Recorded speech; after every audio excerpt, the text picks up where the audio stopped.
నమస్కారం, welcome to GK news 9. Remote గుర్తుకే remote గుర్తుకే రిమోట్ గుర్తుకే. నా పేరు సుగుర్తి రేఖ. మా ఆయన జగదీశ్వరాచారి, న్యాయవాది. మేము సర్పంచ్ పదవికి పోటీ చేస్తున్నాము. మా గ్రామంలో అభివృద్ధి పనుల కోసం, ప్రజలకు అందుబాటులో ఉండడం కోసమే మేము పోటీ చేస్తున్నాము. వాళ్ళ సమస్యలు తీర్చుతాము.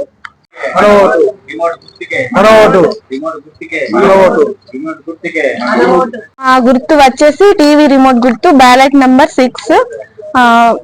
దయచేసి ప్రజలందరూ మాకు మద్దతు ఇచ్చి మాకు ఓటు వేసి మమ్మల్ని గెలిపించండి. ఎల్లవేళలా ఎనీ టైం మీకు అందుబాటులో ఉంటామని విన్నవించుకుంటున్నాము. నేను మీ ఇంటి ఆడపడుచుగా మీకు మీ ఓటు అర్థిస్తున్నాను. దయచేసి మాకు ఓటు వేయండి. అందరికీ నమస్కారం. ఈరోజు స్థానిక సంస్థల ఎన్నికల సందర్భంగా రామకృష్ణ కాలనీలో జరుగుతున్నటువంటి స్థానిక సంస్థల ఎన్నికలు ఆషామాషి కావు. ఎందుకనంటే ఇది కొన్ని సంవత్సరాలుగా పేరుకుపోయినటువంటి నిర్లక్ష్యం, అభివృద్ధి లేని కారణంగా గ్రామంలో ఎన్ని పార్టీల నుంచి పోటీ చేసినా కానీ ఒకటే సామాజిక వర్గానికి చెందినటువంటి వాళ్ళ యొక్క అజమాయిషి చెలాయిస్తున్నటువంటి నేపథ్యంలో బీసీలకు కాకుండా వచ్చినటువంటి జనరల్ సీట్లో ఖచ్చితంగా రాజ్యాంగ ప్రకారం ఉన్నటువంటి హక్కుల ప్రకారం మేము పోటీ చేస్తున్నాం. మా భార్య సుగుర్తి రేఖ సర్పంచ్గా పోటీ చేస్తున్నది. మా యొక్క గుర్తు రిమోట్ గుర్తు, 6వ నెంబర్. ముఖ్యంగా ఈ గ్రామ పంచాయతీ ఏర్పడి 1994లో ఏర్పడింది. ఇప్పటికీ ఇంకా గ్రామంలో మౌలిక వసతులు ఇంకా చాలా నిర్లక్ష్యమైనటువంటి స్థితిలో ఉన్నాయి. ఈ గ్రామం ప్రధానంగా ఉండేటువంటి కమ్యూనిటీ ఎస్సీ, అంటే ఎస్సీలలో కొంతమంది ఎస్సీలు మరియు మాలలు, వారితో పాటుగా పెద్ద కమ్యూనిటీగా పేరొందినటువంటి బుడిగ జంగాలు సుమారు 1000కి 1100 పైన ఓటర్లు ఉన్నప్పటికీ వారంతా వేరే రాష్ట్రాలలో సంచార జీవనం గడుపుతారు. వాళ్ళందరూ వచ్చినప్పుడు వాళ్ళకి ఏదో రకంగా మభ్యపెట్టి మాయ చేసి ఓట్లను దండుకొని రాజకీయంగా ఎదిగే అవకాశాన్ని ఆలోచిస్తున్నారే తప్ప అసలు సమగ్రమైనటువంటి అభివృద్ధి, వారి లోపల విద్యా చైతన్యం, ఆ విద్యా చైతన్యం ద్వారా గ్రామంలో అభివృద్ధి చేయాల్సినటువంటి కార్యక్రమాల మీద ఇప్పటికీ దృష్టి పెట్టలేదు. సిటీకి దాదాపు 10 కిలోమీటర్ల కూతవేటు దూరంలో ఉన్నప్పటికీ సిటీలో ఇంకా ఎటువంటి డెవలప్మెంట్ లేదు. ఈ రామకృష్ణ కాలనీ సుడా పరిధిలో ఉన్నప్పటికీ ఈ గ్రామంలో ఇంతవరకు సుడా ఎటువంటి అభివృద్ధి పనులు చేపట్టలేదు కదా.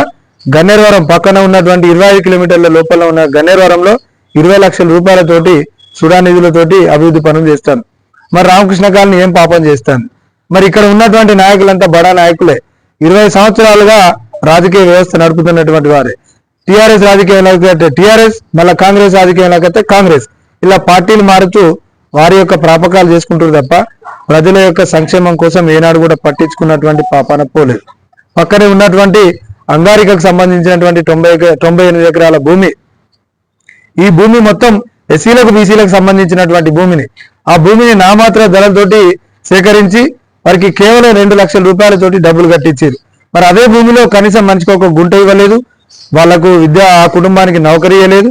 ఆ భూమి ఇప్పటికీ మాకు 1 ఇంచు భూమి కూడా లేకుండా మొత్తం 800 ప్లాట్లు వేసి అమ్మేసుకున్నారు. దాని మీద కోట్లాది రూపాయలు సంపాదించినటువంటి ప్రభుత్వం ఏనాడు కూడా ఒక్క నాయకుడు ప్రశ్నించలే. నేను ప్రత్యేకంగా మా యొక్క పార్టీ ద్వారా ఈ గ్రామస్తులను, నిర్వాసితులను చేపట్టి వాళ్ళందరితోటి ధర్నాలు చేపిస్తే, అరెస్టులు చేపించారు. ఎందుకోసం అనంటే కనీసం 10 ఎకరాలు తీస్తే ఇవాళ గ్రామంలో నిరుపేదలు ఇంకా ఉన్నారు. వాళ్ళందరికి సంబంధించి కనీసం ఒక గుంట భూమి అయినా కేటాయించే వాళ్ళం. భూమి కోల్పోయినటువంటి వారికి ఏనాడు కూడా డబ్బులు కేటాయించలే. ఇదే విషయాన్ని ప్రశ్నించాల్సుకొని గ్రామంలో ఉన్నటువంటి గ్రామ పంచాయతీలో ఉన్నటువంటి పరిధిలో ఉన్నటువంటి ప్రజలందరికీ సమన్వయం జరగాలి. గూన పెంకులు ఉన్నటువంటి ట్యాక్స్, డబుల్ బిల్డింగ్ ఉన్నటువంటి ట్యాక్స్ సమానం ఉంది. ఇది ఎట్లా? దీని గురించి ప్రజలు ప్రశ్నించాలనే ఉద్దేశంతో, ఈ గ్రామంలో సమన్వయం జరగాలనే ఉద్దేశంతో మేము గ్రామంలో నా వంతుగా బాధ్యత కూడా 14 సంవత్సరాల నుంచి నేను ఒక న్యాయవాదిగా అవసరమైనటువంటి వాళ్లకు ఉచితంగా న్యాయ సలహాలు ఇస్తూ న్యాయ పోరాటాలు కూడా చేస్తూ వాళ్ళ వంతు వాళ్ళ తరఫున కూడా ఎన్నో కార్యక్రమాలు చేయడం జరిగింది.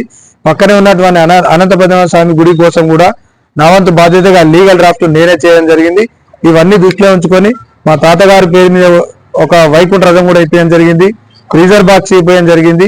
ఇంకా ఎన్నో కార్యక్రమాలకు గ్రామంలో ఉన్నటువంటి యువతకు రైతులకు అందరికీ సంబంధించి ఒక 30 అంశాలతోటి ఒక మేనిఫెస్టోను కూడా నేను రిలీజ్ చేయడం జరిగింది. ఈ మేనిఫెస్టో పూర్తిగా ప్రజా సంక్షేమం కోసం, జనరంజకమైనటువంటి పాలన కోసం తయారు చేయబడ్డది. దయచేసి నా మేనిఫెస్టో విధానాన్ని, నా యొక్క వ్యవహారాన్ని, మా పద్ధతిని, నా సంక్షేమ విధానాన్ని పరిశీలించి నా భార్య సుగుర్తి రేఖను రిమోట్ గుర్తుపై 6వ నెంబర్పై మీ ఓటేసి తప్పక గెలిపించాలని చెప్పి రామకృష్ణ కాలనీ ప్రజలందరినీ, ఓటర్లందరినీ, పెద్దలను, చిన్నలందరినీ నమస్కరించి నేను కోరుకుంటున్నాను. రిమోట్ గుర్తుకే మన ఓటు, రిమోట్ గుర్తుకే మన ఓటు, నువ్వు రిమోట్ గుర్తుకే మన ఓటు. ఈ వీడియో మీకు నచ్చినట్లయితే లైక్ బటన్ క్లిక్ చేయండి. మరిన్ని వీడియోలను పొందడానికి దయచేసి సబ్స్క్రైబ్ చేయండి.